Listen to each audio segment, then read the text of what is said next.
د زرګونه افغانانو قاتل مارشال رتبه خپله کړه.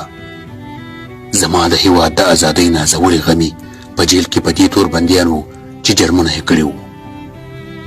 جرم یې دا و چې په ازادۍ مین وو، خپل او د وطنوالو عزت ورته ګران وو. په خپل وطن کې پردی نظام نشو زغملی، د خپل ځان او ولس ساتنه یې کوله.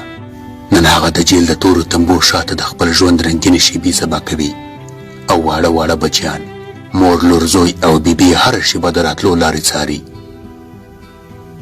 ځینې یې د دوستم ظالم لخوا داسې شهیدان شوي چې تر اوسه یې کورنۍ ته د مرګ او ژوند پته نه لګېږي، خو په مقابل کې یې د زرګونه بېګناه افغانانو قاتل مارشال کېږي. بلې خوا د هېواد په بېلابېلو زندانونو کې ډول ډول افغانان په جنسي ځورونه تورن دي، خو په مقابل کې یې د عشقي تجاوز کوونکی مارشال شو.